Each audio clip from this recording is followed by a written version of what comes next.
Hello, everybody, and welcome again to another episode of the Risk Matrix Holiday Edition. This is the second in the series where James Junkin and myself, Dr. Martin, we go through with our esteemed guests, and we do kind of an after the catch episode where we talk about things related to our careers and safety, our aha moments, etc. And we've got several of the same guests that we have had on our last episode. So James, hello. Hey, roll tide. Hey, jingle bells, baby. Santa Claus is back in town. I'm in the Christmas spirit. Check out my tree. Check out my tree. Merry Christmas to all of you. Thank you for our listeners for making an amazing 2024. And to reiterate what Dr. Martin said, if you have not watched the previous episode, stop what you're doing. Go back to that episode because that's part one of this panel discussion with some of the top safety professionals in this industry. So, right, but watch this one too. Huh? Watch this one too, though. And then come back and watch this one. Come back and watch this one. Yeah, don't go away. Come back and watch this one. Everybody knows, I think by now, that we're sponsored by Veriforce, or we're powered by Veriforce, but we're sponsored by different people, different companies, every other episode or so. And for this episode, we're sponsored by Basics 7.0, which is from Safeland. It's an orientation program, and we can learn a little bit more about that. We've got a commercial coming in fast right now.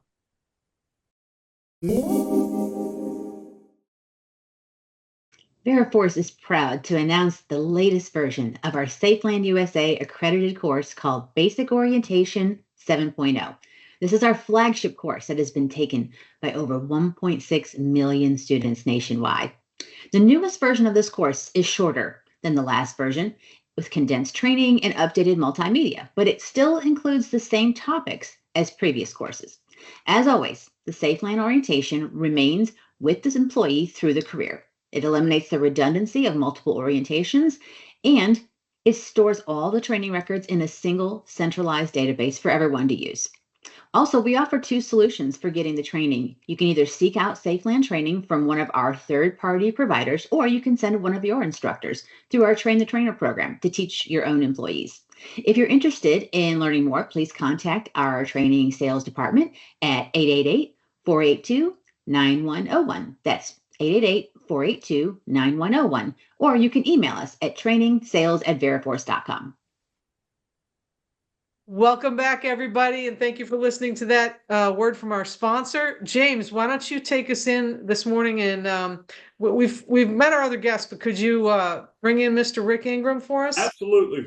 Joining us in this episode is Mr. Rick Ingram, a member of our Strategic Advisory Board. Welcome, Rick. Just introduce yourself and tell people a little bit about your background. Well, I've been in health and safety for about 40 years, so that kind of dates me. And I just love the field. I love working with folks like you guys. I worked with, I did independent consulting for many years and then went to work for BP, retired from BP several years ago, took a few years off to build a cabin in the woods, and here I am back and enjoying work as a Veriforce independent auditor. So just very thankful for everything. Since we're close to Thanksgiving, that's my theme, is thankfulness. Well, thank you, Thanks, Rick. James, go ahead, ask your burning question. So, Rick, I always like to get together with other safety professionals and share stories and experiences because that makes me a better safety professional. And then I try to do the same with the people that I teach and are mentoring and my staff, right? So I'd like to start off with maybe some experiences that you may have in some, let me put it this way. What's the worst incident you've ever investigated? There's been too many of them. We had an incident where a young man was on and I've told this story before, but a young man that was on a workover rig up at the top, and he had been told several times to hook on his fall protection. He would wear it, but he wouldn't hook on his lanyard. And they had a changeover meeting that night. The supervisor told the new supervisor coming on that he was having trouble getting him to tie on. After the workday started, about an hour later, everybody heard a crash and went over to the rig floor, and there he was with his harness and lanyard on, but obviously he wasn't hooked on. So he died, left his family, and kids, and there was no need for it, just senseless. I used to use the scripture when we started steps and safe land. It was, why do I do the things I know I should not do, and why don't I do the things I know I should? That's kind of human nature and safety and health in a nutshell. It comes down to those last minute decisions. And there's just too many to talk about. But another one was we were pressuring up a line to run a pig up in Colorado, and the gentleman that was running the show didn't realize that he had left a valve off, and it pressured up against to close the valve, and that was the last decision he ever made. So he was distracted by a wildfire at his home. So there's so many sad things. We've come a long way, I think, in the industry, but we certainly have a long way to go. So what about the rest of you guys? I know we talked a little bit about this on the last episode. I don't think you can be in safety for 30, 40 years without seeing something that just rocks you to your core. I've been doing this 35. I've been in several investigations for companies that I work for, or companies that have been on site when something like this happens. What's rocked you to your core? You know what really bothers me and sticks with me is when there's an injury, an accident, or something that is so preventable, like the one Rick's talking about. And so, also in well servicing, had a crew that stopped. They shut down for lunch. They closed the BOP. Little pressure on the well, no big deal. They close the BOP. They go eat lunch. They're pulling tubing. When they come back from lunch, everybody forgets the BOP is closed, and there's two guys on the floor plus the operator, and he just goes full tilt yanking that tubing out of this old well. Anyways, the next joint on the tubing hits the bottom of those rubbers in the BOP and rips the BOP, the wellhead, right off the casing, right off the well. And it went up through the floor and threw those two guys off. And the shock of it threw the operator off as well. So there's nobody on the rig. Went all the way to the crown because it's still in gear. When it did, it broke the tubing line and then dropped everything back down, to the ground. So not only do we have all of that going on, but also a well control situation. And ultimately, the two guys that were on the floor ended up passing away from that. And the operator that was operating the rig is still in a wheelchair today. This is 15 years later. I mean, he'll be there the rest of his life. And so three guys highly affected by this one simple little mistake. This one, I forgot the BOP was closed. We had things in place. We had signs they could hang on it that says, don't forget to open the BOP. We had locks they could put on, until they went, and we did everything we could. And a brain fart by those guys, ended up having a significant impact on them, obviously their family, their friends, the company, everybody else. And that stuff that's so preventable is as a safety guy and just as a human, it's frustrating. It's really frustrating. Dr. Martin, I think you hit on a really good question, and I really hadn't thought about the words, but you make the absolute sense when you say rocked me to my core. I've investigated lots of fatalities, been involved in lots of incident reviews, but I think the one that has always really stuck with me, and Sam, this kind of goes back to what we're talking about in episode 1, where we're talking about risk assessment and tolerance. We did a random safety sample that we had done probably 2,000 some odd reviews. We'd go out with a checklist of 10 of the main incident types that had occurred over the last 15 years. And we would go back out and look, and we weren't really trying to confirm that what that person was doing was safe or not. It's just how did it look to us. And so we did that and collected all these samples. We came back to management and said, okay, we've statistically evaluated out of the population. We have a 90% confidence level that what we're about to tell you will materialize. And we said the number one thing that we found was lack of consistent use of hard hats.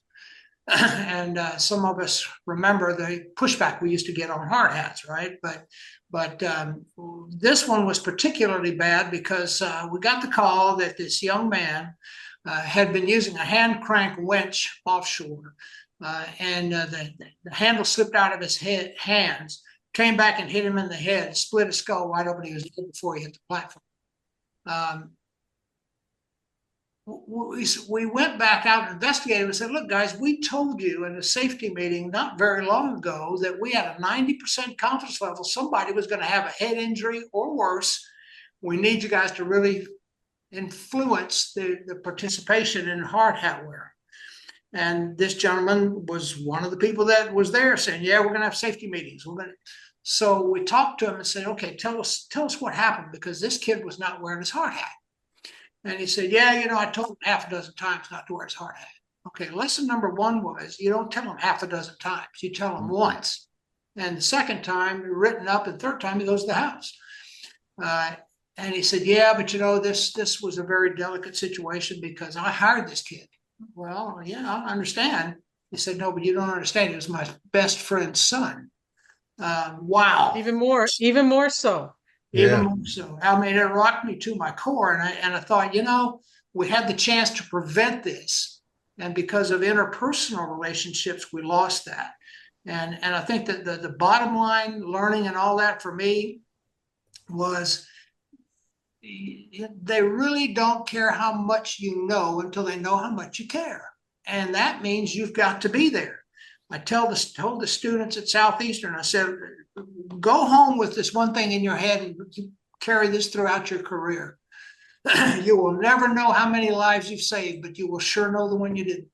And I think that's the lesson that so many people have got to hang on to understand. You have a chance to save somebody's life, even if it doesn't sound like it's that potentially bad situation. You never know. Right. And if they step off the curb, get hit by a bus, could I have prevented that? Yeah, probably. Chris, that's great. That's a fantastic story. I don't mean to just jump in, but you just triggered me on something that I did, and it's rocking me to my core right now, that I didn't realize something that I did 15 years ago was so important.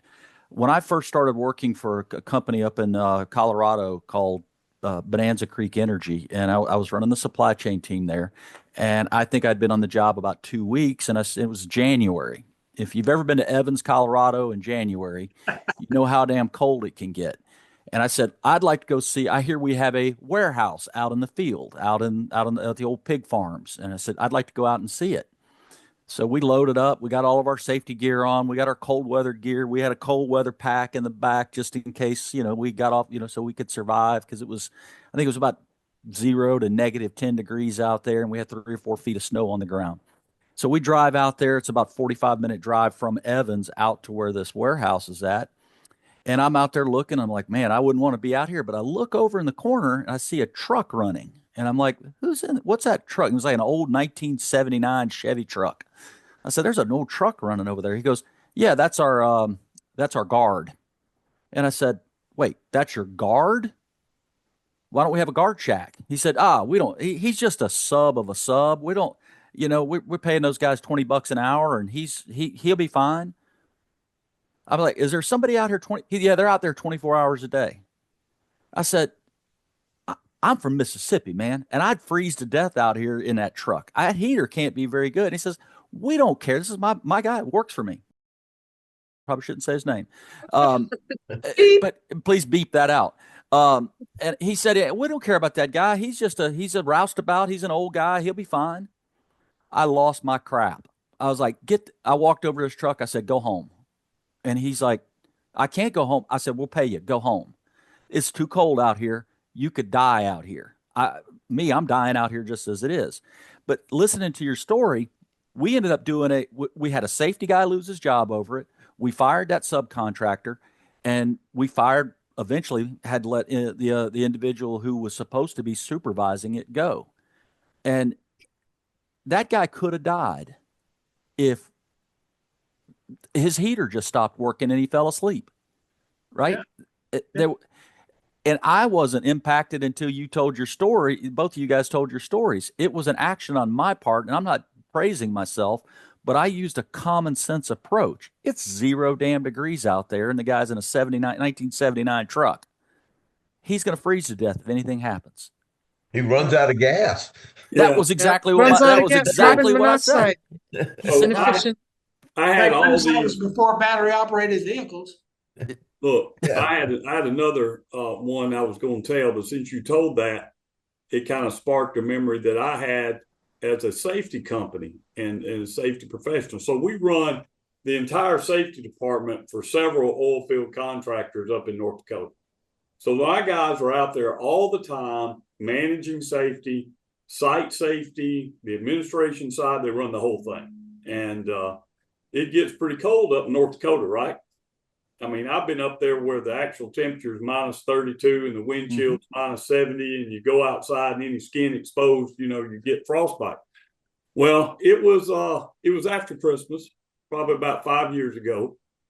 I was at home, and one of the wives of one of my top guys up there called me and said, have you heard from Justin today? I said, no, I hadn't really thought about Justin today. He said, well, he usually calls me. He's not calling me, and it's about 5 p.m. I said, well, let me try. So I called Justin, and his phone rang, and it went to voicemail. So I called his buddy he's supposed to be working with, Ron, and Ron didn't answer. So I called Mike, and I said, Mike, have you heard from my guys today? He's like, He said, well, let me pull up their truck on my app. And he found his truck. They got one of those, telematic situations, and their truck was on this site about 30 miles away. And based on his information, it had been sitting there for about 6 hours. And when he told me that, I thought, oh my gosh, these guys are dead, right? Something's happened, H2S or whatever. So Mike and those guys jump in their trucks. They start hauling out there, and they found 2 very cold safety professionals who had jumped out of the truck and left it running, but left their cell phone and keys and radios and everything in the truck and locked the truck. And I mean, they were cold. They were huddled up on each other, standing back there by the exhaust. And luckily they didn't die. But look, that's my fault. Not funny. Funny, not funny, right? It's funny now, but it wouldn't be funny if they had died, right? And so it's those little things you don't think about. I didn't have a process of checking on my guys. We had a process for our guys checking on all the crews that were out there. I didn't have a process to check on my people. So now we check in every day when we come in because the sun going down, we'd have probably lost both of them. Yeah. David Bates. Yeah. Oh, yes. Oh, I was going to comment on something there. Oh, you go ahead and comment, and I got a question for you, sir. Okay. But I was just going to say, the things that Sam was talking about and Pete chimed in, this is basic.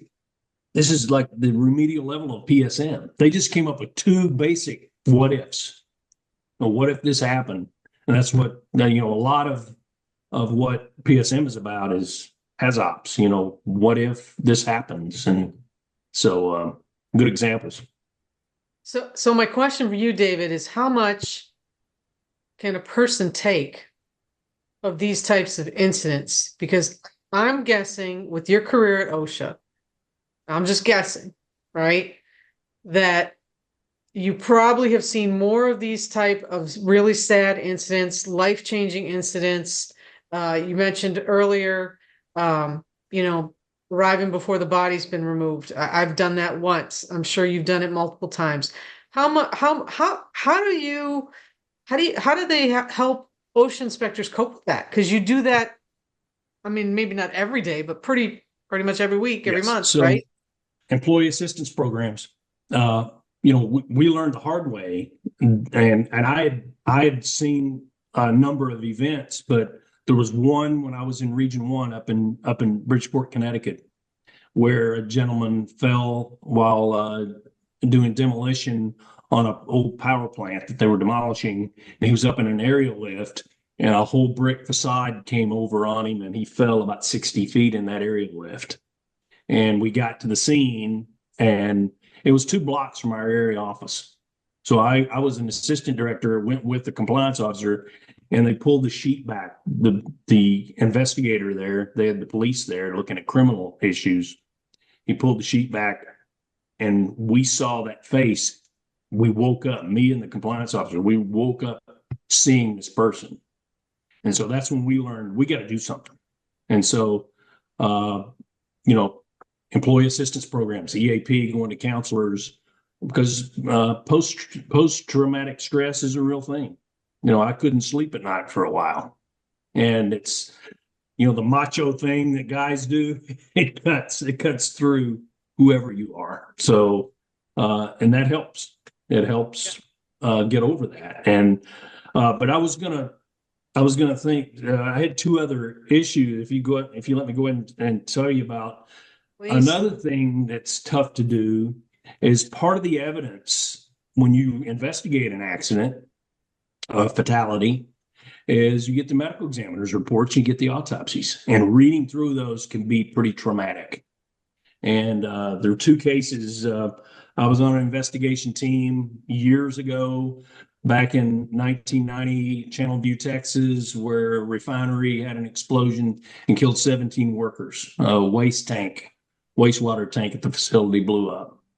And, seeing the scene where that happened, where 17 people lost their lives, is devastating. But when the autopsy reports come in, and you have to read them all because it's part of the evidence, you have to look at that and read them. And then the other case was, when I was in Oklahoma, we investigated a drilling rig fatality in southeastern Oklahoma, where 5 workers died after a kick and a blowout.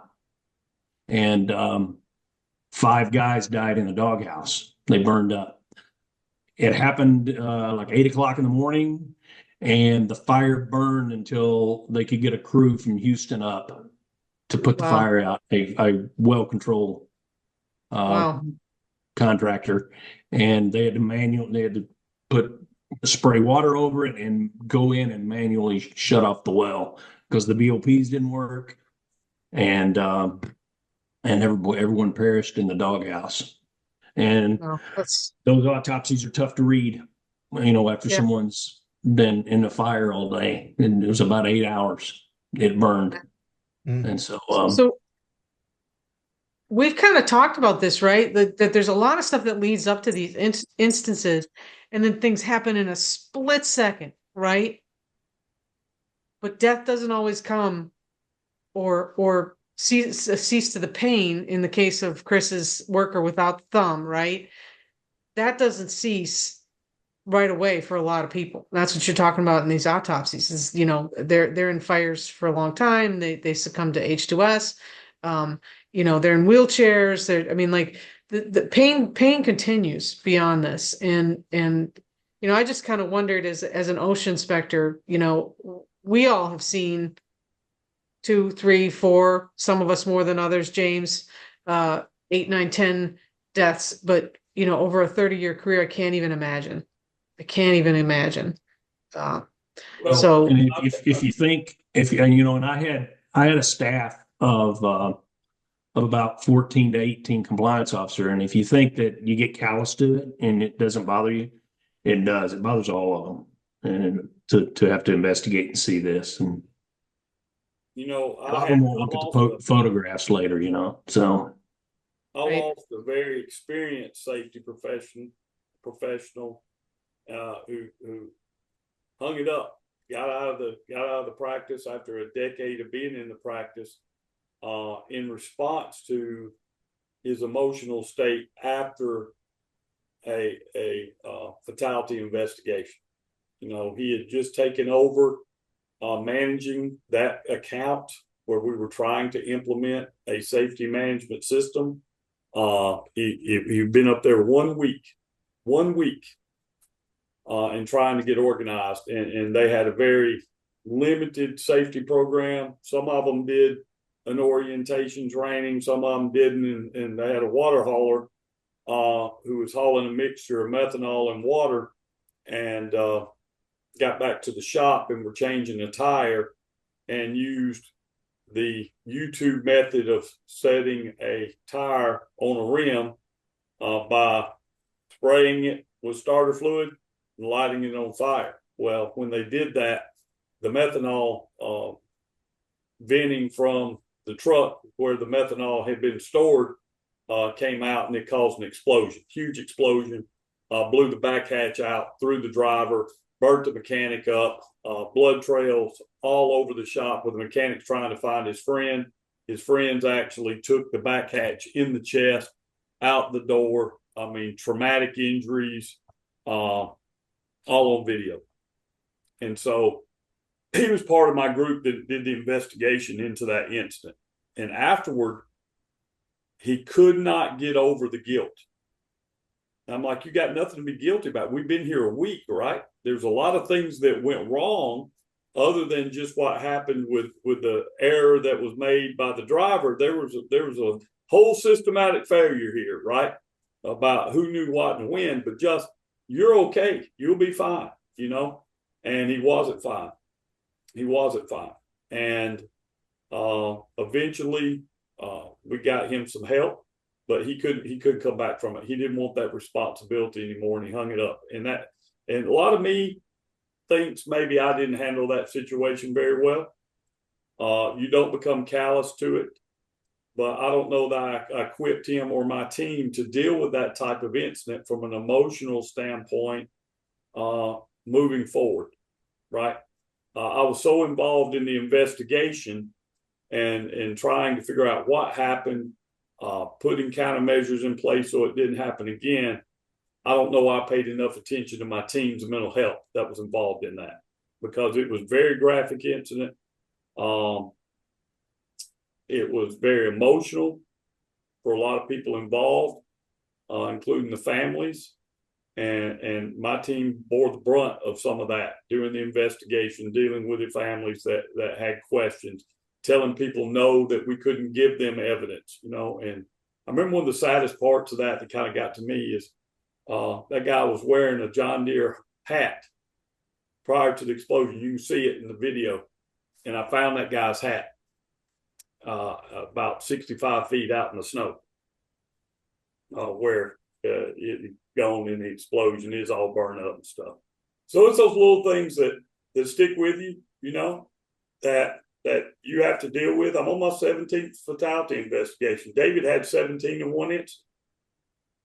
So learning to deal with that, I think that's something we can all do better. And Chris, they don't teach us that in school, do they? No. There's not a class for how to deal with that. Yeah, you can't. And, you know, I'm a big proponent of psychological training and a bunch of emotional intelligence stuff and well-being. And, you know, that's still coming into existence now. We're not there yet for taking care of our workers in the way that we should, taking care of each other in the way that we should. So I'm going to switch gears if it's okay with everybody. Okay. Here we go. Speed round. Okay. OSHA's top 10. Okay. That came out. When does that come out, David? In September? End of September, October, something like that. I'm putting you on the spot, but it comes out in the fall. Just we kept up with it, but it doesn't change a lot year to year. I know that. Yeah. Okay. Yep, that's right. Okay. So it comes out in the fall. NSC usually announces it. I'm not going to tell you what's on the top 10 because it doesn't really change much. And we all kind of know where the sweet spot is.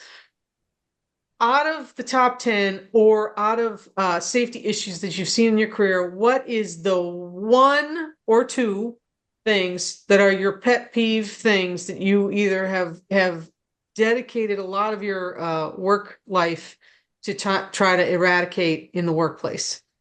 If you have to pick something that's like your pet peeve, right? You go on a site and you're like, I mean, maybe it's hard hats. Chris, I think that was your example, right? Hard hats. Maybe it's hard hats, maybe it's PPE, maybe it's whatever. What is the thing? Is it fall protection? What is the thing that irks you that people just can't wrap their minds around and people are dying and getting hurt from? For me, it's people being in the line of fire. Like, get out of there. What are you doing? You know, you wouldn't let your 4-year-old daughter stand there, would you? What are you doing? Get out of the line of fire, because you never know what's going to happen. You know, that's to me, that's a big deal. I'll tell you what, Dr. Martin, that just I've always, when I've taught classes, tried to emphasize this. You know, we teach PPE in our classes, the basic or even our core program, and yet these guys, you know, I say class members, I say guys because mostly that's what I had, but ladies too now. That why don't they take this home with them? You know, they learn it they think safety stops when they leave the job, and they don't take fire safety home with them. They don't take wearing their safety glasses when they, you know, weed whack or the ear protection. And why aren't we doing that at home and teaching our family those things that we learn that we've learned at work? It just amazes me that, you know, that disconnect there. But anyway, that's my pet peeve. Hey Pete, have out of the people in the room here, how many of us have not taken safety home with us and done stupid stuff? Yeah. Hey, the most unsafe people in the world are safety professionals at the house. Yeah, I have a friend who's also That's a fact.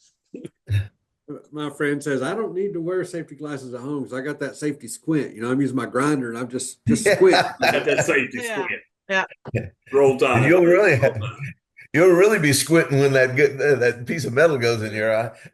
Yeah. Back before I had a condo, I used to mow the lawn in flip-flops and shorts until a rock kicked up when I was weed whacking. It went off the fence and hit my shin and gave me like a 3-inch gash in my shin. And guess what? From then on, I wore middle of summer, long pants, steel toe boots, long sleeve shirt, hat, glasses, everything, right? But, you know, originally shorts and flip-flops. It's hot out, right?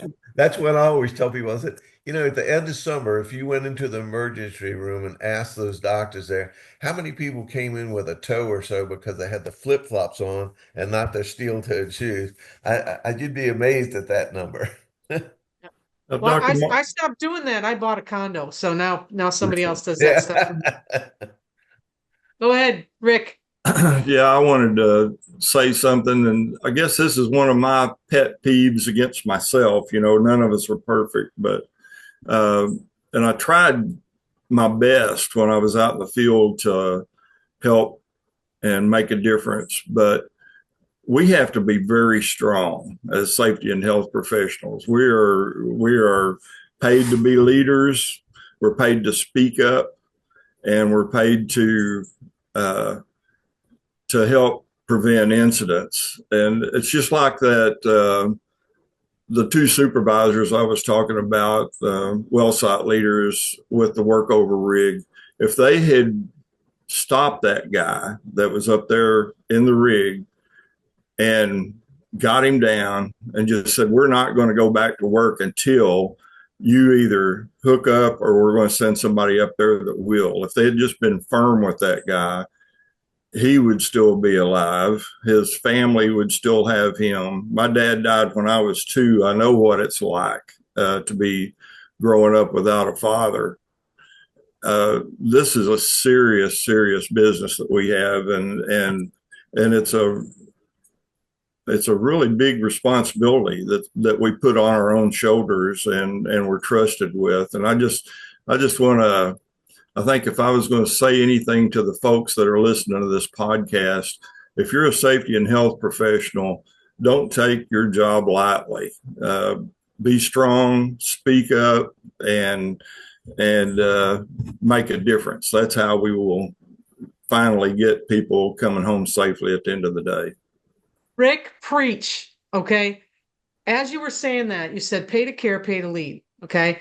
Here's the thing, and I've said this to James. James has heard me say this before, that people that go to therapy, I'm one of them, so I'm not knocking anybody, right? You have a pay to care, right? Your pay to care is your therapist. You pay them to care. And yes, to a certain extent, safety is a pay to care profession, right? But more so, and you hit on this, Rick, we are paid to lead. If you don't want to lead, never mind caring, right? If you don't want to lead, get out of the way, because the field needs leaders, the industry needs leaders, the professions that we're tasked to care with, they need leaders. Okay. If you don't want to lead, then I'm not really sure what you're doing in this profession. I mean, anybody else have something to say to that, or agree with that, disagree? Go ahead, Yeah, as the Sam. guy on the other side of the table, the only guy that's here that's not from safety, is it's welcomed, because we have pressures to do certain things. Like my guy had a pressure to get somebody out in the field to keep theft down in our warehouse, right? But he did not pay attention to the facts that he put someone at risk. No pipe, no valve, nothing was worth that guy dying. And having you guys there as that stick and that friend to remind us, you can't do that, right? You can't do that, because we all have pressures to save money or to save dollars or to save, it's convenient, right? We need you guys in our ear. Well, it's so obvious afterward. Yeah. When you get to the deposition and they start deposing you as a safety professional or as a leader, it's so obvious the failures of leadership and how most incidents can be prevented. Dr. Martin's asking, what's your pet peeve from the OSHA top 10? Here's mine: lockout, tagout. It boggles my mind why we have so many problems with lockout, tagout. Everyone with the potential to be injured shall place a lock and tag on each energy isolation device. But yet, after years of training, programs, policies, audits, I still go out and I see all these violations of lockout, tagout, and usually it's either in an assessment or post-incident. And I'm like, lockout, tagout, so easy, man.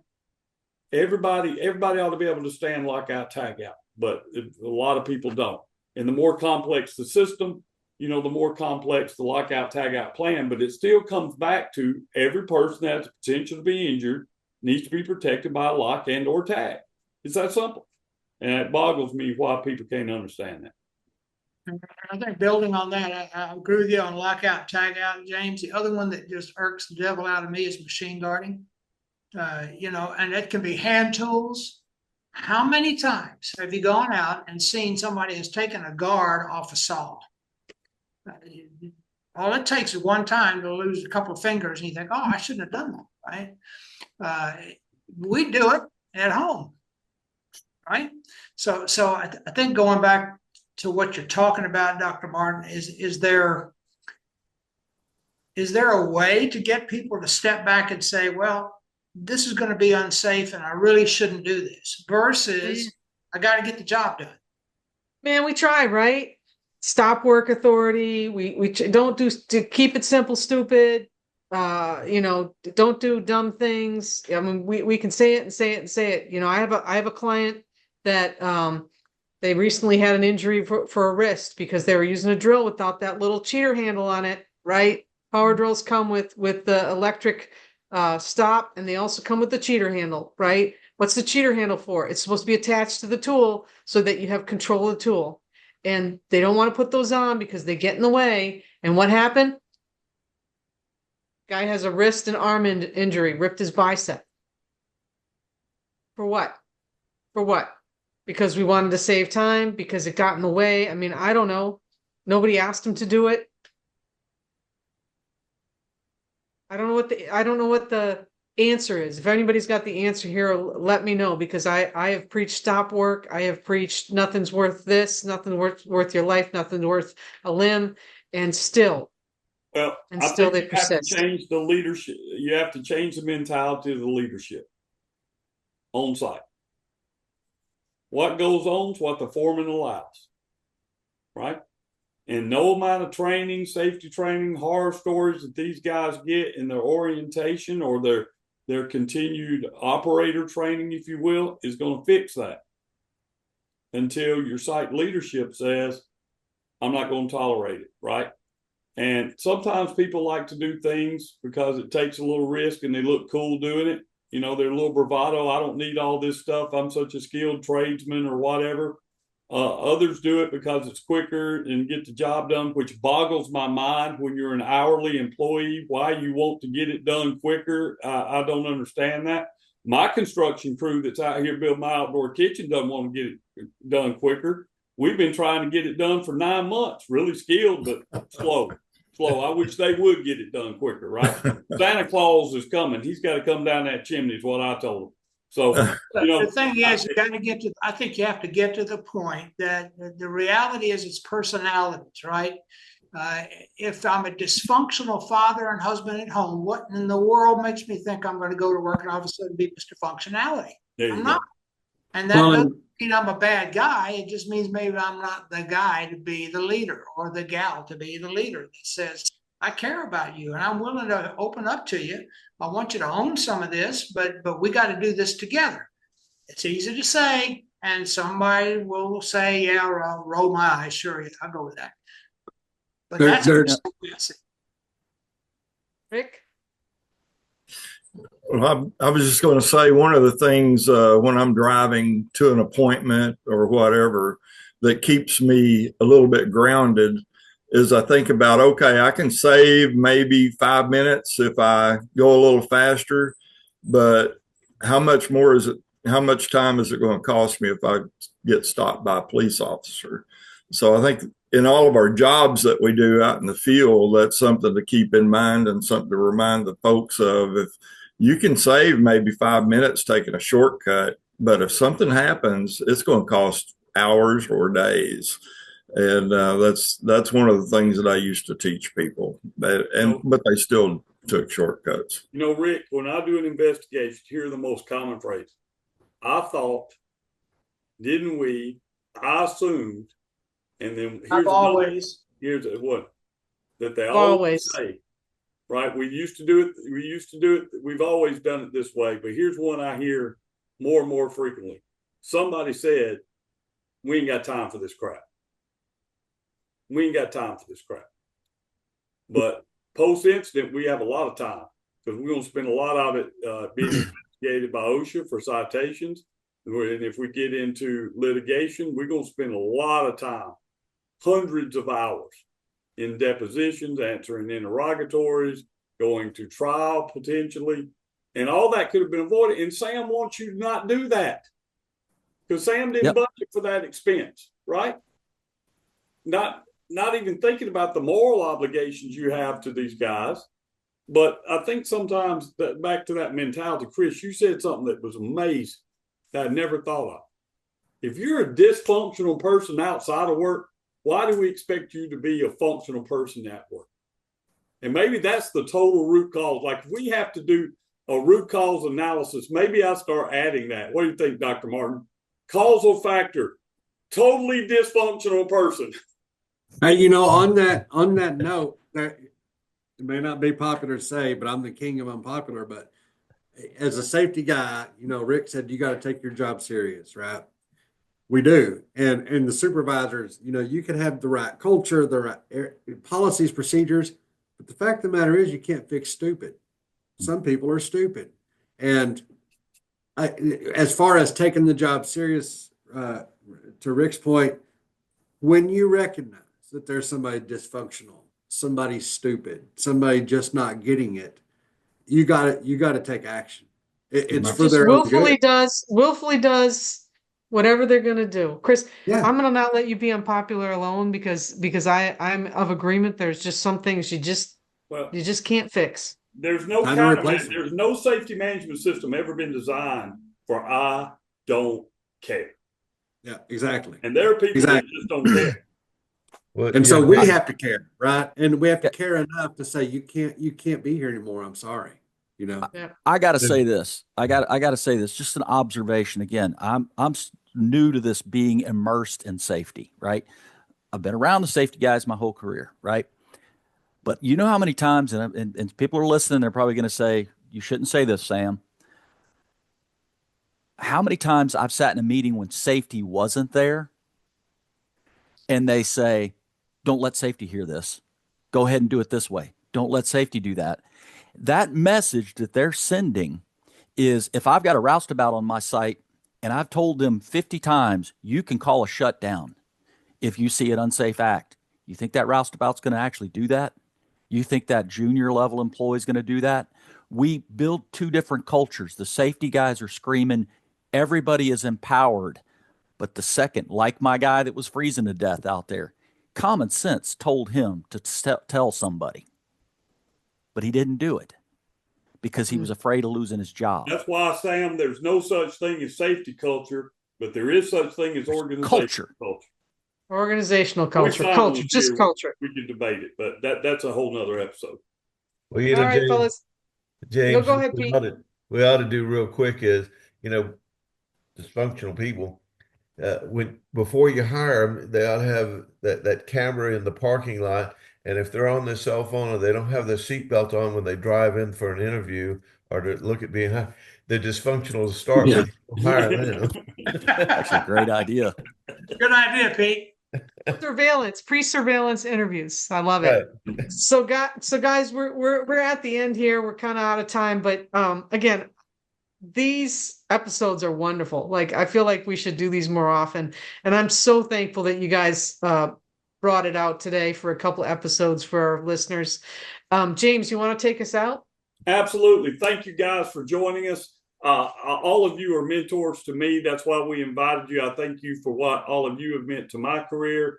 And I'm very grateful that you're willing to come on and share these experiences to our listeners. Hey, listeners, thank you for an amazing 2024.